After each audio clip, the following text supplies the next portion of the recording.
Alright, team, so we're back with an update for Square Enix and upcoming gaming events, because we have confirmation today that Square Enix will be a part of Summer Game Fest, which this was another event people were looking forward to, potentially for Rebirth, in case Rebirth is not a part of the upcoming PlayStation Showcase. So Geoff Keighley dropped this tweet earlier that says, and here we go, more than 40 partners said to take part in Summer Game Fest activities. Sign up for event alerts at summergamefest.com. Join us for our live showcase event at YouTube Theater on June 8th.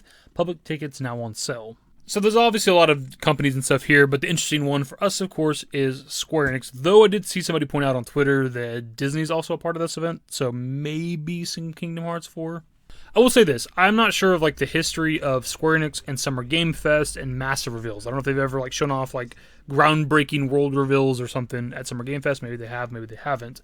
I will say we went through this last year. Square Enix was a part of Summer Game Fest last year, and nothing really came of it, especially for FF7. Now, to be fair, there was FF7 stuff to show last summer, but they were saving it for their own dedicated live stream, right?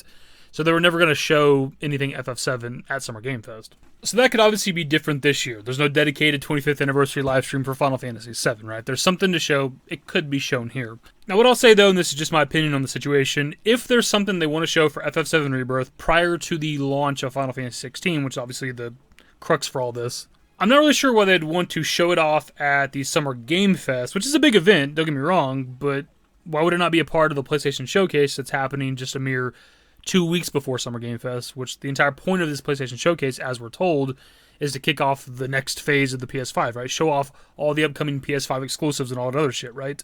Why would they not have 7 Rebirth there instead of Summer Game Fest? Now, obviously, this PlayStation Showcase is still technically a rumor. It's not been confirmed yet from Sony or PlayStation or whatever, but it's more than likely going to be a thing, right? But I guess if this event doesn't happen when it's supposed to, because it is still technically a rumor, they could always push the showcase to a different spot. Summer Game Fest is a great place to show off games and things like that. But I would think that because of like the exclusivity rights and deals that they have with PlayStation, like stuff like 16 and 7 Rebirth are somewhat obligated, I don't know if that's the right word, to like be shown at their events, right? Like State of Plays, PlayStation Showcases, and things like that. And both of these events are very, very close together, again, assuming that they happen when they're supposed to. They're exactly, like, almost to the day, 2 weeks apart, right? We're supposed to be getting the showcase week of May 25th, and Summer Game Fest is happening exactly 2 weeks from May 25th, June 8th.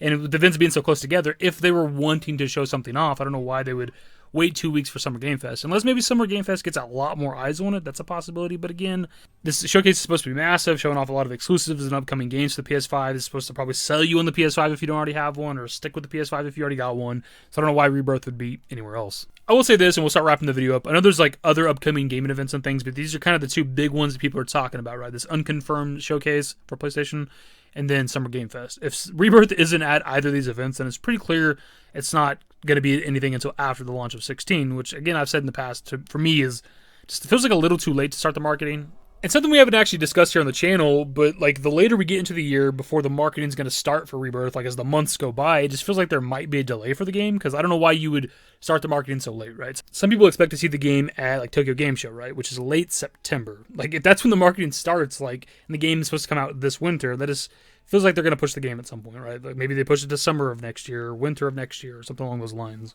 Like that window of time would make sense if the remake trilogy was going like the DLC/expansion route, right? Like if Rebirth was just an expansion to remake, then yeah, you can market it for a few months and drop it. But this is going to be a standalone release, right? A single game, a 30, 40-hour experience for a playthrough, and much more than that if you're trying to 100% it, right? So you need to market that like you would any other massive game. Like it's going to have to take almost a year of marketing usually is what they do. We've seen them do in the past with remakes. So I don't know. Anyways, that's pretty much the video. I know we talk about this a lot, but it's like we got to cover this stuff and talk about it and discuss it, right? Maybe if Rebirth isn't at the PlayStation Showcase, maybe it'll be at Summer Game Fest. But I would assume it'd be at the Showcase, and maybe it'll be at neither, and then we won't hear about this game until fucking November this year for some goddamn reason. Anyways, that's the video. Subscribe to the channel if you guys are new. Social networks in the description below. Follow me on Twitter, @DavidYT. That's it. Bye. Used to care what people thought, but now I care more, and nobody out here's got it figured out. So therefore, I've lost all hope of a happy ending, depending on whether or not it's worth it. So insecure, no one's perfect. We spend it with no shame. We blow that like Coltrane. We in here like Rogaine, or leave it like Cobain.